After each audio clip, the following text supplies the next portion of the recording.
था उसको। बीच में किसने मारा, कौन मार दिया मेरे लाल को। मेरे जिगर के टुकड़ा को हमसे छीन लिया।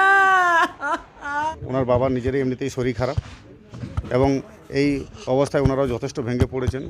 আমরা তাদেরকে সমবেদনা জানানোর জন্যই এসেছিলাম এবং ওনাদের পরিবারের কাছে আমরা বলেছি যে সরকার আপনাদের পাশে আছে, আপনাদের যদি কোনোরকম কোনো প্রয়োজন হয়, এখনও আমাদের মনীষ রঞ্জনজির দেহ আমাদের বাইরে আছে, তা সে ওনার পরিবারও বাইরে আছেন, কারণ ওয়াইফ থেকে বাচ্চারাও বাইরে আছে।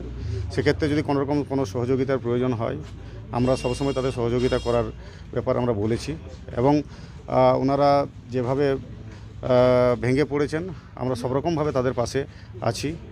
এটাই আমাদের আজকে ওনাদের সাথে দেখা করে আমরা বললাম। ঘটনাটা কিভাবে দেখছেন, কি চাইছেন এই যে একটা ঘটনা?